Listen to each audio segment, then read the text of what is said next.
Archivos oficiales que desaparecen, testimonios que se contradicen y casos que se detienen sin explicación forman parte de expedientes reales que nunca se resolvieron. Hoy analizaremos estos misterios que siguen abiertos. 1. La confesión sin evidencia de Javier Ortega. En noviembre de 1998, en la ciudad de Valladolid, España, la policía recibió una llamada inusual a las 2:17 de la madrugada. Un hombre se identificó como Javier Ortega, de 42 años, y afirmó haber cometido un homicidio semanas antes. La llamada fue registrada por la central y derivada de inmediato a una patrulla cercana. Ortega indicó una dirección específica en las afueras de la ciudad, una zona semi-industrial con naves abandonadas, donde aseguró haber dejado el cuerpo de una mujer cuya identidad no reveló. Cuando los agentes llegaron a su domicilio, lo encontraron sentado en la cocina, sin signos de alteración, con las manos apoyadas sobre la mesa. No opuso resistencia. Fue trasladado a la comisaría central y durante las primeras horas repitió su confesión con un nivel de detalle que llamó la atención de los investigadores. Describió a la supuesta víctima como una mujer de entre 30 y 35 años, cabello oscuro, y afirmó haberla conocido en un bar cercano a la estación de tren. Aseguró que la discusión comenzó por una deuda que nunca fue aclarada y que terminó en un acto violento dentro de su propio vehículo. Según su relato, trasladó el cuerpo durante la madrugada hasta una nave en desuso, donde lo abandonó cubierto con plásticos industriales. Sin embargo, desde el primer momento surgieron inconsistencias. La policía revisó la dirección indicada y realizó una inspección exhaustiva del lugar, incluyendo excavaciones parciales y uso de perros rastreadores. No se encontró ningún cuerpo, ni restos biológicos, ni evidencia reciente de actividad. Ortega fue interrogado durante 3 días consecutivos. En cada declaración, los detalles se mantenían sorprendentemente estables. Mencionó la marca del bar, describió la disposición interna del local e incluso recordó el tipo de música que sonaba esa noche. Los agentes confirmaron que el bar existía y que los elementos descritos coincidían con la realidad, pero el personal negó haber visto a Ortega acompañado por alguna mujer en las fechas indicadas. Tampoco existía ninguna denuncia por desaparición que coincidiera con las características de la supuesta víctima.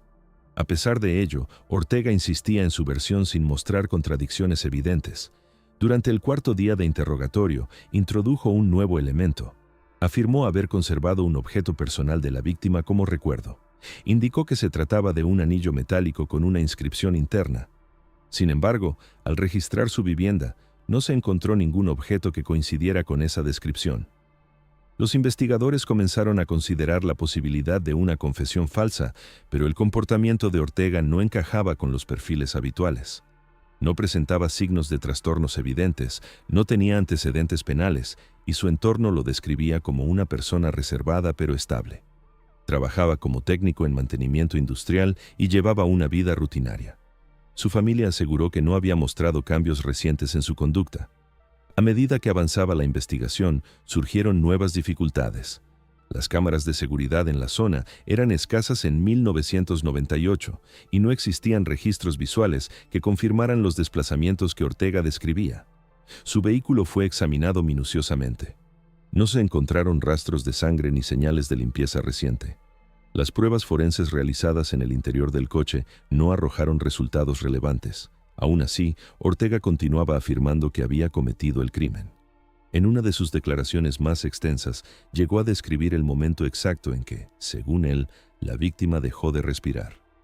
Los agentes registraron esa afirmación en actas, pero sin un cuerpo ni evidencia física, no había forma de corroborarla.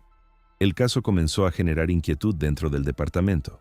Algunos investigadores señalaron que la consistencia del relato era inusual para una confesión inventada.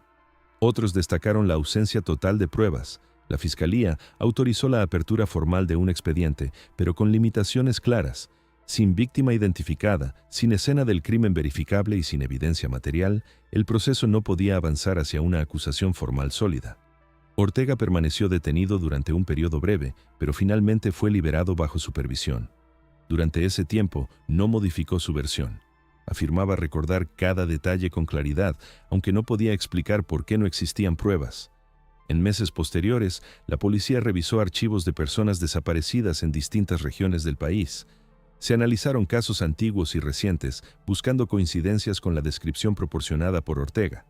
Ninguno encajaba de manera concluyente. También se investigaron los registros del bar mencionado, entrevistas con clientes habituales y empleados anteriores. No surgió ninguna pista concreta. El expediente comenzó a estancarse. En 2001, tras varios intentos fallidos de reactivar la investigación, el caso fue archivado provisionalmente. Sin embargo, nunca fue cerrado de forma definitiva. Ortega continuó viviendo en la misma ciudad durante años. Según informes posteriores, evitaba hablar del tema, pero nunca se retractó. En una breve entrevista concedida a un medio local en 2004, declaró que entendía que nadie le creyera, pero que lo que había dicho era cierto. No ofreció nuevas pruebas ni detalles adicionales. Con el paso del tiempo, el expediente quedó relegado a los archivos, pero siguió siendo citado en informes internos como un caso atípico. No existía crimen comprobado, pero tampoco una explicación clara para la confesión. La ausencia de una víctima identificable y la imposibilidad de verificar los hechos dejaron el caso en un estado indefinido. Hasta hoy, no se ha encontrado ningún cuerpo, ninguna evidencia material, ni ninguna persona que pueda ser vinculada con el relato de Javier Ortega. La confesión permanece registrada en documentos oficiales, sin que haya podido ser confirmada o descartada por completo. 2.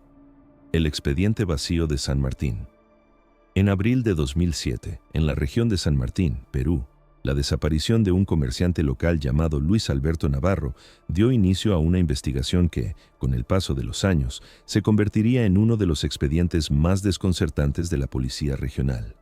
Navarro, de 51 años, era propietario de una pequeña distribuidora de insumos agrícolas en la ciudad de Tarapoto.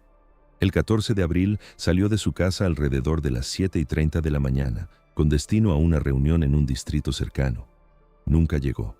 Su vehículo fue encontrado esa misma tarde estacionado a un costado de la carretera Fernando Belaúnde Terry, sin señales de violencia, con las llaves aún en el contacto y su teléfono móvil en el asiento del copiloto. La familia denunció la desaparición esa misma noche. En los primeros días, la policía recopiló testimonios de testigos que afirmaron haber visto el vehículo detenido desde temprano, pero ninguno reportó movimientos sospechosos. El análisis del teléfono reveló una última llamada saliente a las 8:12 de la mañana, dirigida a un número no registrado. Ese número nunca pudo ser identificado. Durante las semanas siguientes se realizaron búsquedas en zonas cercanas, incluyendo riberas, caminos secundarios y terrenos agrícolas. No se encontró ningún rastro de Navarro. El caso pasó a manos de la División de Investigación Criminal, que abrió un expediente formal bajo la hipótesis de desaparición forzada o secuestro.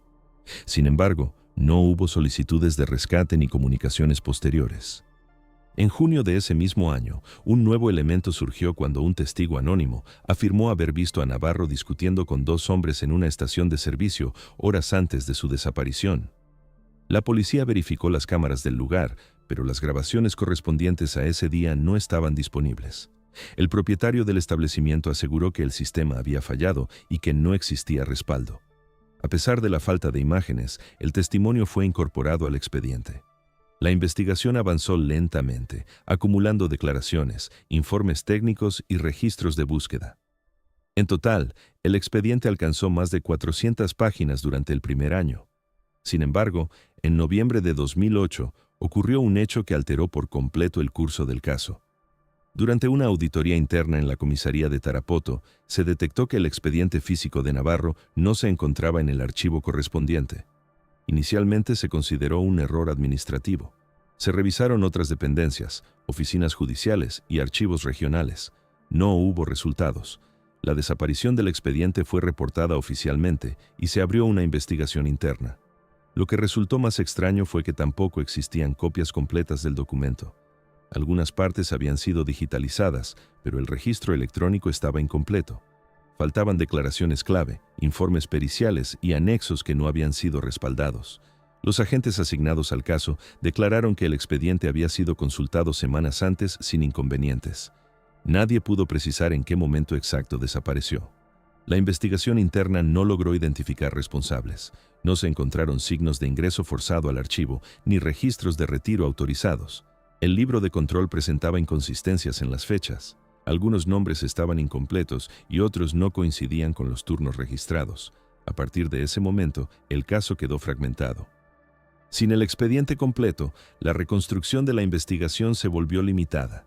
Se intentó recuperar información a partir de copias parciales y testimonios de los agentes, pero muchos detalles se habían perdido. Algunas declaraciones no pudieron ser repetidas, ya que los testigos originales no fueron localizados nuevamente. Otros afirmaron no recordar con precisión lo que habían dicho. En 2010, la Fiscalía ordenó reabrir la investigación con los elementos disponibles. Se realizaron nuevas entrevistas y se revisaron nuevamente las zonas donde había sido hallado el vehículo. No se encontraron evidencias adicionales. El número telefónico desconocido seguía sin identificación y los registros de la compañía ya no estaban disponibles debido al tiempo transcurrido. La familia de Navarro insistió en que el caso no debía cerrarse, señalando irregularidades tanto en la desaparición como en la pérdida del expediente. Presentaron solicitudes formales para acceder a la información restante, pero los documentos entregados estaban incompletos. En algunos casos, las páginas contenían solo encabezados sin contenido. En otros, las fechas no coincidían con los registros originales. A lo largo de los años, distintos funcionarios revisaron el caso sin lograr avances concretos. La ausencia del expediente original se convirtió en el principal obstáculo. Sin una línea de investigación clara y con información fragmentada, el caso fue clasificado como inconcluso. En 2015, una comisión revisora incluyó el expediente de Navarro en un informe sobre irregularidades administrativas en investigaciones policiales. El documento señalaba la pérdida de archivos como un factor crítico, pero no establecía responsabilidades directas. Hasta la actualidad, no se ha determinado qué ocurrió con Luis Alberto Navarro ni cómo desapareció su expediente completo de los archivos oficiales. No existen registros que indiquen que el documento haya sido trasladado, destruido o archivado en otra dependencia. El caso permanece abierto en registros secundarios, pero sin una base documental sólida que permita continuar la investigación de manera efectiva. 3. El testigo que cambió su versión 3 veces. En septiembre de 2012, en la ciudad de Campinas, en el estado de São Paulo, Brasil, la policía abrió una investigación tras el hallazgo del cuerpo de un hombre en un terreno baldío cercano a una zona industrial. La víctima fue identificada como Renato Alves da Costa, de 38 años, empleado de una empresa de transporte. El cuerpo presentaba signos de violencia, pero no se encontraron armas ni objetos personales en el lugar. No había cámaras en la zona y los primeros informes indicaban que el crimen pudo haber ocurrido durante la noche anterior. La única pista relevante surgió a partir de un testigo que se presentó voluntariamente 2 días después del hallazgo. Su nombre era Marcelo Duarte, un vigilante nocturno que trabajaba en una fábrica ubicada a unos 300 metros del terreno. Duarte declaró haber visto a la víctima la noche del crimen, alrededor de las 22:40, discutiendo con 2 hombres junto a una camioneta blanca. Según su testimonio inicial, la discusión parecía intensa, pero no pudo escuchar el contenido. Aseguró que decidió no intervenir y que minutos después perdió de vista a las 3 personas. La policía registró su declaración y comenzó a buscar el vehículo descrito. Sin embargo, no se encontraron coincidencias inmediatas. 3 días más tarde, Duarte fue citado nuevamente para ampliar su testimonio. En esta segunda declaración, introdujo cambios relevantes. Afirmó que no eran 2 hombres, sino solo uno, y que la discusión no parecía agresiva, sino más bien una conversación tensa. También modificó el color del vehículo, indicando ahora que era gris. Cuando se le preguntó por las inconsistencias, respondió que en su primera declaración estaba nervioso y que no había recordado bien los detalles. A pesar de ello, los investigadores comenzaron a notar contradicciones que no podían ser atribuidas únicamente al nerviosismo. La situación se volvió más compleja cuando, una semana después, Duarte solicitó declarar nuevamente por iniciativa propia. En esta tercera versión, aseguró no haber visto ninguna discusión. Indicó que lo único que observó fue a la víctima caminando sola por la calle, aparentemente hablando por teléfono. Negó haber mencionado una camioneta en sus declaraciones anteriores, aunque éstas estaban registradas por escrito y firmadas por él mismo. Cuando se le confrontó con los documentos, afirmó no recordar haber dicho esas cosas y sugirió que pudo haber sido malinterpretado. La policía decidió someter a Duarte a una evaluación psicológica básica, la cual no detectó alteraciones significativas en su capacidad cognitiva. No presentaba antecedentes penales ni historial de denuncias. Sus compañeros de trabajo lo describían como una persona tranquila y metódica. Sin embargo, su comportamiento durante los interrogatorios generaba dudas. En ocasiones respondía con precisión y en otras evitaba detalles o cambiaba de versión sin explicación clara. El expediente comenzó a centrarse en su testimonio como un elemento problemático. Los investigadores intentaron reconstruir la cronología de los hechos utilizando registros externos. Se revisaron llamadas telefónicas de la víctima, movimientos bancarios y trayectos habituales. Se confirmó que Renato Alves da Costa había salido de su trabajo a las 21:55 y que su teléfono se apagó a las 22:47. Esa franja horaria coincidía parcialmente con la primera versión de Duarte, pero no con las siguientes. No se encontraron registros de llamadas activas en ese momento, lo que contradecía la tercera declaración. Además, no se identificó ninguna camioneta vinculada a la víctima o a su entorno. En paralelo, se revisaron las condiciones del lugar desde donde Duarte afirmaba haber observado la escena. Durante una inspección nocturna, los agentes concluyeron que la visibilidad era limitada. La iluminación era escasa y existían obstáculos que dificultaban una observación clara a distancia. Esto planteó dudas sobre la precisión de cualquier versión proporcionada por el testigo. Aún así, algunos detalles de su primera declaración coincidían con la ubicación del cuerpo y el horario estimado de la muerte. La Fiscalía consideró inicialmente la posibilidad de que Duarte estuviera ocultando información o protegiendo a terceros. Sin embargo, no se encontraron vínculos entre él y la víctima. Tampoco se hallaron registros de comunicación entre ambos. Su teléfono fue analizado sin resultados relevantes. En entrevistas posteriores, Duarte mantuvo la tercera versión, negando haber visto cualquier interacción violenta. Afirmó que todo lo anterior había sido producto de confusión. El expediente acumuló informes que señalaban las contradicciones, pero no logró establecer cuál de las versiones era más cercana a la realidad.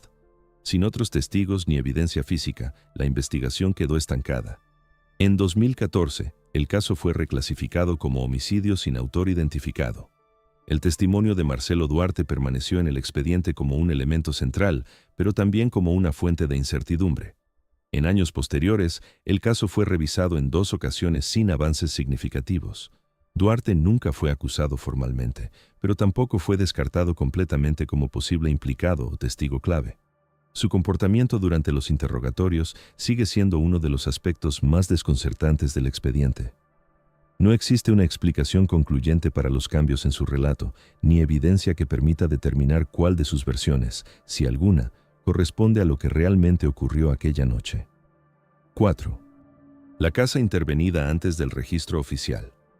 El 3 de febrero de 2016, en la ciudad de Puebla, México, una llamada al número de emergencias reportó un posible fallecimiento dentro de una vivienda en la colonia San Manuel. La llamada fue realizada por una vecina, quien afirmó haber notado la puerta principal entreabierta desde la noche anterior y un olor inusual que persistía desde la mañana. La patrulla asignada llegó al lugar a las 10:42 horas. Según el informe inicial, los agentes encontraron la puerta sin signos de forzamiento y decidieron ingresar tras anunciar su presencia.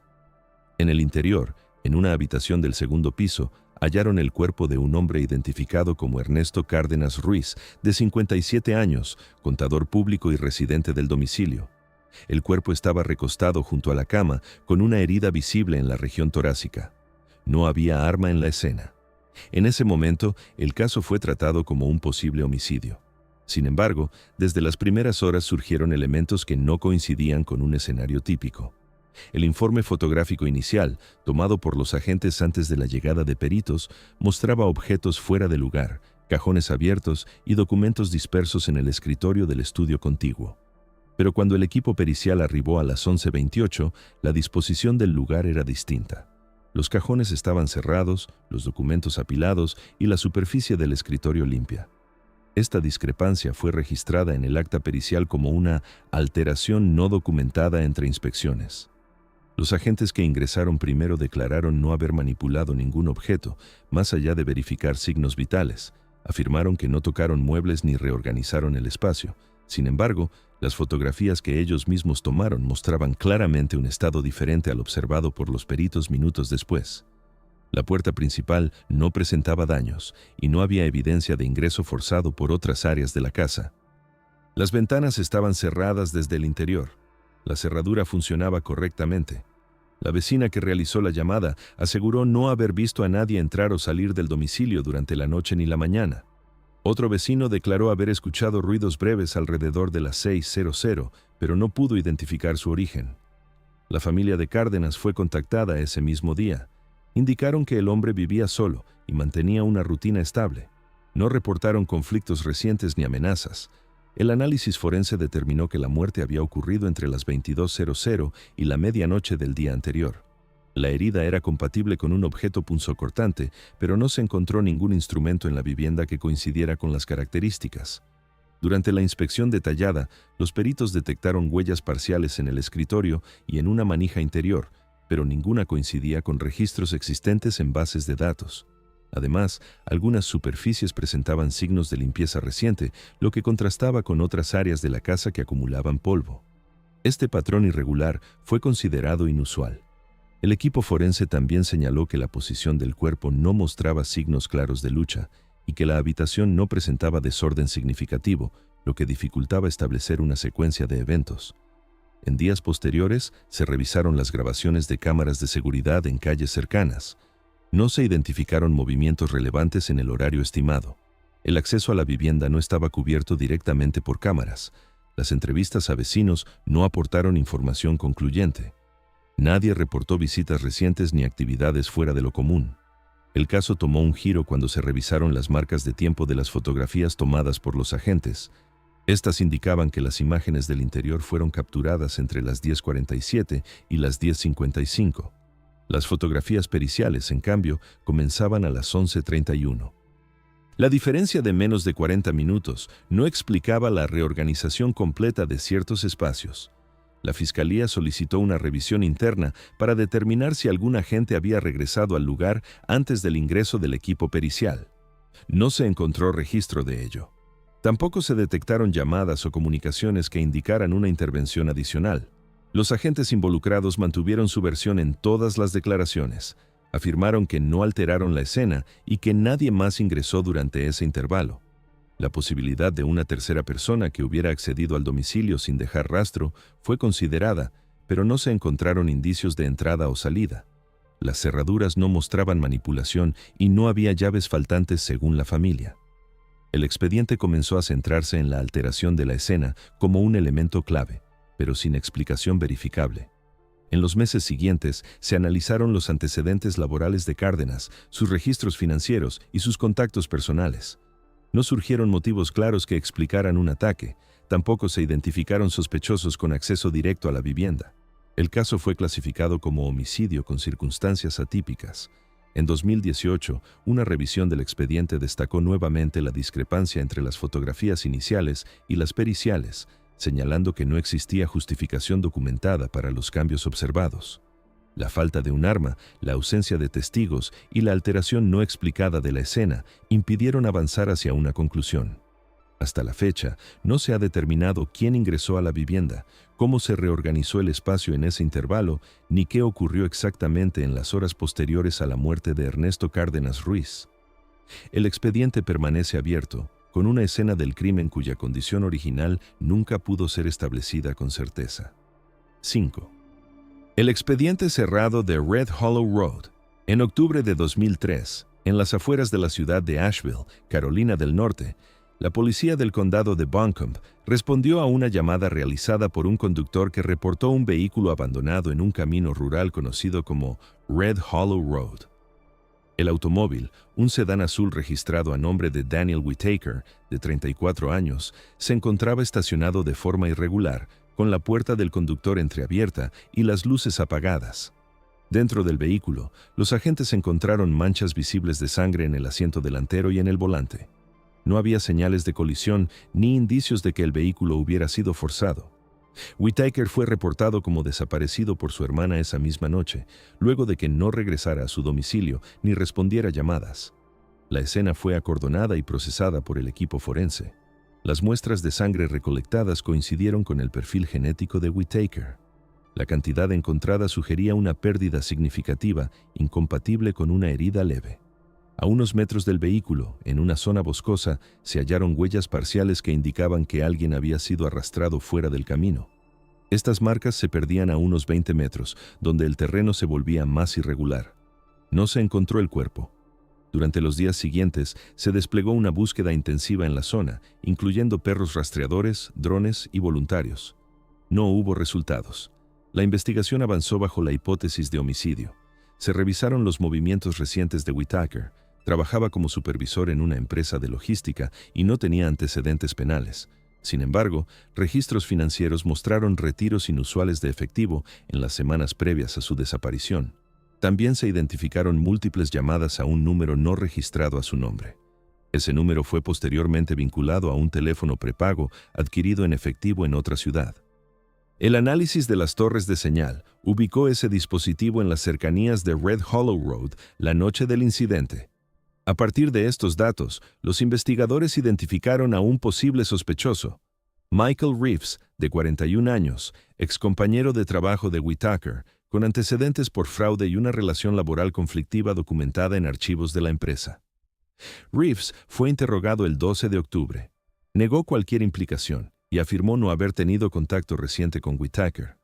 Sin embargo, registros de llamadas mostraban múltiples comunicaciones entre ambos en los días previos.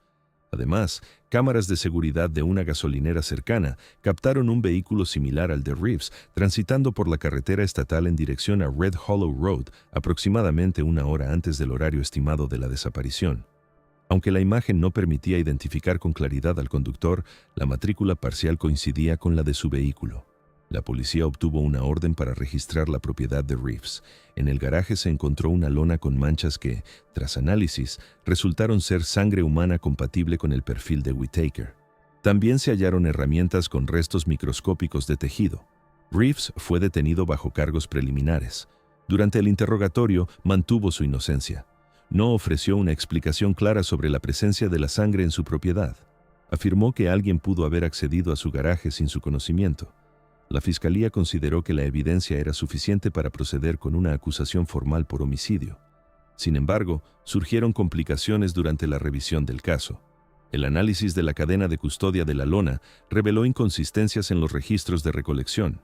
Un documento indicaba que fue recuperada a las 14:20, mientras que otro señalaba las 15:05. No había registro claro de quién tuvo control del objeto durante ese intervalo. Además, uno de los agentes involucrados en la recolección fue suspendido semanas después por irregularidades en otro caso no relacionado. Esto llevó a la defensa a cuestionar la validez de la evidencia. En paralelo, el laboratorio forense reportó que las muestras de tejido encontradas en las herramientas no eran concluyentes para establecer una coincidencia directa debido a contaminación cruzada en el proceso de análisis. Este informe debilitó uno de los elementos clave del caso. La Fiscalía solicitó pruebas adicionales, pero no se encontraron nuevos indicios que vincularan de manera inequívoca a Reeves con el crimen. El cuerpo de Whitaker nunca fue localizado. Sin un cadáver, la causa exacta de la muerte no pudo ser determinada. A pesar de la evidencia circunstancial, el caso comenzó a perder solidez jurídica. En marzo de 2005, tras varias audiencias preliminares, la Fiscalía anunció que no continuaría con la acusación formal, citando deficiencias en la integridad de la evidencia física. Reeves fue liberado sin cargos. El expediente fue archivado como caso abierto sin resolución. La familia de Whitaker expresó su desacuerdo con la decisión, señalando que existían elementos suficientes para al menos llevar el caso a juicio. Solicitaron revisiones independientes, pero ninguna logró reactivar el proceso. En años posteriores, el caso fue mencionado en informes internos como ejemplo de investigación comprometida por fallas procedimentales. La evidencia que inicialmente parecía concluyente quedó desacreditada por inconsistencias técnicas. Hasta la fecha, Daniel Whitaker sigue desaparecido. No se ha encontrado su cuerpo ni se ha identificado a otro sospechoso. El expediente permanece archivado, con pruebas que en su momento apuntaban a una posible resolución, pero que nunca pudieron sostenerse ante un proceso judicial. 6. El caso suspendido de Valparaíso. En agosto de 2011, en la ciudad de Valparaíso, Chile, la desaparición de una funcionaria administrativa llamada Patricia Mella Torres dio inicio a una investigación que, en sus primeras semanas, avanzó con una claridad poco común. Mella, de 46 años, trabajaba en una oficina de servicios públicos ubicada en el centro de la ciudad y mantenía una rutina estable. El 12 de agosto salió de su lugar de trabajo a las 18:10, según registros de acceso del edificio. Nunca llegó a su domicilio. Su familia presentó la denuncia esa misma noche. Las primeras diligencias incluyeron la revisión de cámaras en calles cercanas. Una grabación captó a Mella caminando sola hacia una parada de autobús a pocas cuadras de su oficina. En ese punto, se pierde su rastro. 2 días después, un conductor de taxi se presentó voluntariamente ante la policía.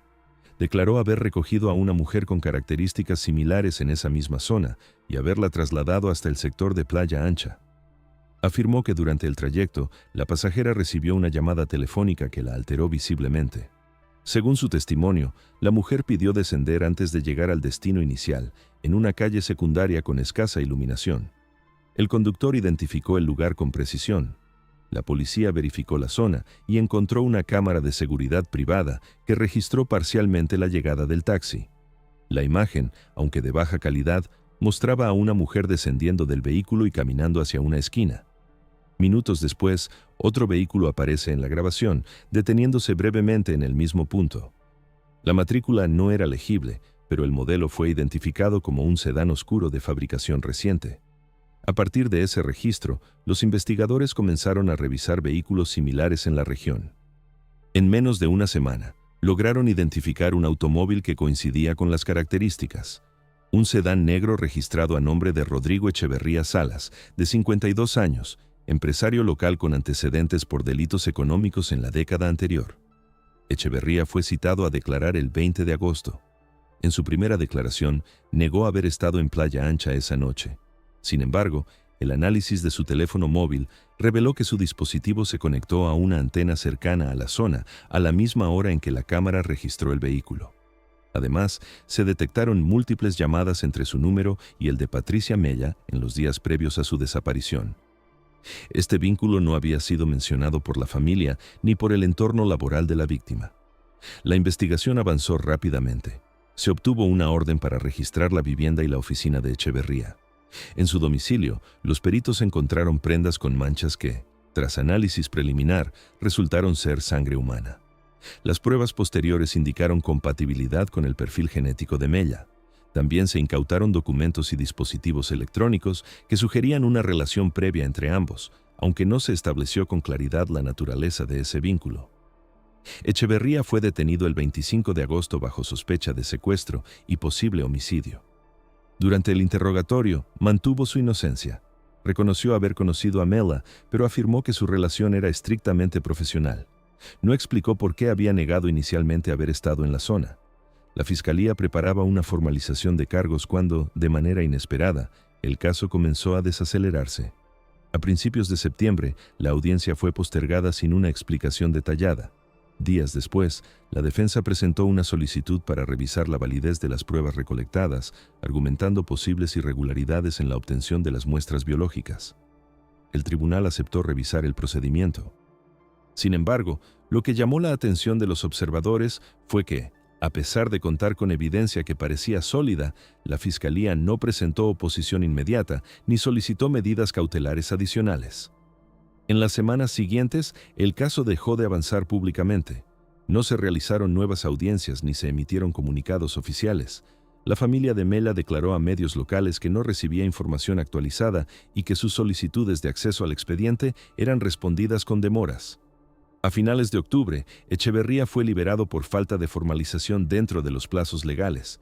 La Fiscalía no presentó cargos formales y el caso quedó en estado de investigación abierta. Internamente, algunos funcionarios señalaron que existían elementos sensibles que impedían continuar con el proceso en ese momento, aunque nunca se especificó a qué se referían. No hubo filtraciones claras ni documentos que explicaran la detención del avance. Las pruebas recolectadas no fueron invalidadas oficialmente, pero tampoco se utilizaron para sustentar una acusación. En 2012, una revisión administrativa del caso concluyó que no había irregularidades graves en el procedimiento inicial. Aún así, no se reactivó la causa. El paradero de Patricia Mella nunca fue establecido. Su cuerpo no fue encontrado y no se registraron movimientos posteriores a la noche de su desaparición. El expediente permanece abierto, pero sin avances significativos desde entonces. La identificación de un principal implicado, respaldada por registros telefónicos, evidencia biológica y material audiovisual, no derivó en una acusación formal ni en un cierre del caso. Hasta hoy, no existe una explicación pública para la interrupción del proceso ni para la falta de acción posterior por parte de las autoridades. 7. El informe que no coincide en Santa Fe. En mayo de 2014, en las afueras de la ciudad de Santa Fe, Argentina, la Policía Provincial recibió un reporte sobre un posible incidente en un camino rural cercano al paraje Colastiné Norte. Un trabajador agrícola afirmó haber visto un vehículo detenido en una zanja lateral durante la madrugada, con las luces encendidas y la puerta del conductor abierta. La patrulla llegó al lugar a las 6:25. El vehículo, una camioneta blanca registrada a nombre de Gustavo Ferrer, de 49 años, se encontraba efectivamente en la posición descrita. No había nadie en el interior. El motor estaba apagado, pero la batería aún tenía carga. No se observaron signos de colisión grave ni daños estructurales relevantes. En el suelo, a unos metros del vehículo, se encontraron marcas que inicialmente fueron interpretadas como huellas de arrastre. No había sangre visible ni objetos personales. Ferrer fue reportado como desaparecido horas más tarde por su esposa, quien indicó que había salido la noche anterior para reunirse con un cliente y no había regresado. La investigación fue asignada a la Brigada de Investigaciones local. Durante la inspección inicial, un oficial redactó un informe detallado que describía la escena como un posible punto de agresión. En ese documento, fechado el mismo día, se afirmaba que el interior del vehículo presentaba signos claros de lucha, incluyendo asientos desplazados, objetos caídos y restos de lo que parecía ser sangre seca en el panel de la puerta. También se mencionaba que las huellas en el suelo indicaban que una persona había sido arrastrada desde el vehículo hacia un área de vegetación densa. Este informe fue incorporado al expediente como base para las primeras diligencias. Sin embargo, cuando el equipo forense llegó al lugar 2 horas después, los hallazgos no coincidían con esa descripción. Según el acta pericial, el interior del vehículo estaba ordenado, sin señales de forcejeo. No se encontraron manchas de sangre ni indicios de limpieza reciente. Las superficies estaban intactas y los objetos personales de Ferrer, incluyendo su billetera y documentos, permanecían en su lugar. En cuanto al terreno, las marcas observadas fueron clasificadas como huellas de neumáticos y pisadas superficiales, sin patrón consistente con un arrastre prolongado. Esta discrepancia fue registrada en el expediente como una incongruencia entre informe inicial y peritaje técnico. El oficial que redactó el primer informe fue entrevistado posteriormente. Afirmó que su descripción se basó en lo que observó al momento de llegar y que no manipuló la escena. Indicó que las condiciones de luz eran limitadas y que utilizó una linterna para inspeccionar el interior del vehículo. También señaló que no estaba acompañado por peritos en ese momento. Cuando se le preguntó por las manchas de sangre que había descrito, respondió que podían haber sido sombras o suciedad mal interpretada. Sin embargo, otros agentes presentes en la escena no confirmaron haber visto esos elementos. Algunos declararon que no ingresaron al vehículo antes de la llegada del equipo forense. Otros afirmaron no recordar detalles específicos. La investigación continuó con base en ambos registros, lo que generó confusión en la reconstrucción de los hechos. Se realizaron análisis de laboratorio sobre muestras recolectadas del vehículo y del terreno. Ninguna arrojó resultados positivos para sangre humana. Tampoco se encontraron fibras, cabellos ni otros indicios que sugirieran un enfrentamiento físico. El teléfono móvil de Ferrer fue hallado en el asiento del conductor, sin actividad posterior a las 22:13 del día anterior. Las antenas registraron su última conexión en una zona coherente con el lugar del hallazgo. No se identificaron llamadas sospechosas ni mensajes relevantes. En los días siguientes, se entrevistó a posibles contactos laborales y personales. No surgieron conflictos conocidos ni amenazas. La reunión que Ferrer había mencionado a su esposa no pudo ser confirmada. No existía registro de cita ni contacto previo con el supuesto cliente. La línea de investigación comenzó a debilitarse. Sin evidencia física de un crimen y con un informe inicial que no coincidía con los hallazgos técnicos, el caso quedó en una posición ambigua. En julio de 2014, la Fiscalía solicitó una revisión del procedimiento inicial enfocándose en la redacción del primer informe. No se encontraron irregularidades administrativas, pero se reconoció que la descripción contenía elementos no verificables. Aún así, el documento permaneció en el expediente como parte del registro oficial. En años posteriores, el caso fue revisado en 2 ocasiones sin avances significativos. El paradero de Gustavo Ferrer nunca fue establecido. No se encontró su cuerpo, ni se registraron movimientos posteriores a su desaparición. El vehículo permaneció como única evidencia concreta, pero su estado no permitía confirmar ninguna hipótesis. El informe inicial, que describía una escena de violencia, nunca pudo ser respaldado por pruebas físicas. Tampoco se determinó con certeza si se trató de un error de percepción, una interpretación apresurada o una alteración no documentada de la escena antes del peritaje. El expediente continúa abierto, marcado por una contradicción central que impide reconstruir lo que realmente ocurrió en ese camino rural. 8. El expediente incompleto de Villavicencio.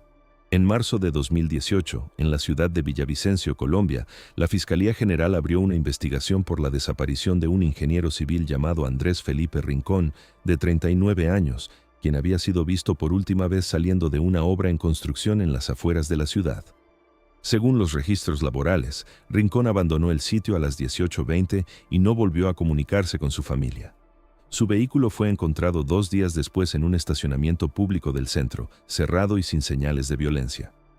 En el interior se hallaron sus documentos personales, pero no su teléfono móvil. La denuncia formal se presentó el 22 de marzo y el caso fue asignado a una unidad de desapariciones. Durante las primeras semanas, se recopilaron testimonios de compañeros de trabajo, quienes indicaron que Rincón había estado revisando irregularidades en contratos recientes vinculados a la obra. Algunos mencionaron que había expresado preocupación por inconsistencias en los informes financieros, aunque no dejó registros escritos de dichas observaciones. Esta información fue incorporada al expediente como posible contexto. En abril, la Fiscalía solicitó acceso a documentos administrativos relacionados con la obra. Parte de esa documentación fue entregada por la empresa contratista, aunque varios archivos presentaban omisiones o datos incompletos. Paralelamente, se intentó rastrear el teléfono de Rincón, pero el dispositivo dejó de emitir señal la misma noche de su desaparición. No se logró recuperar información útil de las antenas cercanas. A mediados de mayo, el expediente ya contenía más de 300 páginas, incluyendo declaraciones, informes técnicos y solicitudes judiciales. Sin embargo, en junio de ese mismo año, durante una revisión interna solicitada por un nuevo fiscal asignado al caso, se detectó una anomalía. Al acceder al archivo físico principal, se encontró que varias secciones completas del expediente contenían páginas en blanco. No se trataba de hojas sueltas o errores de impresión, eran bloques consecutivos, numerados y foliados correctamente, pero sin contenido alguno. En total, se identificaron 47 páginas en blanco distribuidas en distintos segmentos del documento. Lo más desconcertante fue que esas páginas correspondían, según el índice, a declaraciones clave y análisis técnicos realizados durante abril y mayo. El fiscal ordenó una verificación inmediata. Se revisaron las copias digitales del expediente, pero estas también presentaban los mismos espacios vacíos. No había registros de que el contenido hubiera sido eliminado o alterado. El sistema informático no mostraba accesos inusuales ni modificaciones recientes. Los funcionarios que habían participado en la elaboración de esos documentos fueron entrevistados. Algunos afirmaron recordar haber redactado informes completos en las fechas indicadas. Uno de ellos, un analista financiero, aseguró haber entregado un reporte detallado sobre movimientos sospechosos en cuentas vinculadas a la obra. Sin embargo, no pudo proporcionar una copia personal ni respaldo del documento. Otro funcionario indicó que había tomado declaración a un testigo que mencionaba amenazas previas contra Rincón, pero esa declaración tampoco figuraba en el expediente. La situación generó preocupación dentro de la Fiscalía. Se abrió una investigación administrativa paralela para determinar si se trataba de un error técnico, una falla en el sistema de archivo o una posible intervención externa. Se revisaron los registros de impresión, escaneo y almacenamiento. No se encontraron anomalías concluyentes. Las hojas en blanco estaban correctamente numeradas y formaban parte del documento desde su creación. No presentaban signos de haber sido reemplazadas o manipuladas físicamente. A pesar de los intentos por reconstruir el contenido perdido, no fue posible recuperar la información original. Algunos testigos ya no pudieron ser localizados. Otros afirmaron no recordar con precisión lo que habían declarado meses antes. Los análisis técnicos que supuestamente ocupaban esas páginas no fueron encontrados en ningún otro archivo. El caso comenzó a perder coherencia. Sin acceso a esas secciones clave, la línea de investigación quedó fragmentada. En agosto de 2018, la Fiscalía decidió continuar con el expediente tal como estaba, pero reconociendo formalmente la existencia de contenido faltante. Esta condición fue registrada en un informe interno como vacíos documentales sin causa identificada. La familia de Rincón solicitó explicaciones sobre la situación. En una respuesta oficial, se indicó que la investigación seguía en curso, pero no se ofrecieron detalles sobre las páginas en blanco. En años posteriores, el caso fue revisado en 2 ocasiones sin avances significativos. No se identificaron responsables ni se recuperó el contenido perdido. El paradero de Andrés Felipe Rincón sigue sin ser establecido. El expediente permanece activo pero incompleto. Las páginas en blanco continúan formando parte del archivo oficial, ocupando el lugar de información que, según múltiples declaraciones, sí llegó a existir en algún momento, pero que hoy no puede ser consultada ni verificada. Gracias por acompañar este recorrido entre expedientes incompletos y silencios persistentes. Si este video resonó contigo, dale like, cuéntanos qué historia te impactó más y desde qué ciudad y país nos miras. Leemos cada comentario, atentos a quienes observan desde distintos rincones del mundo.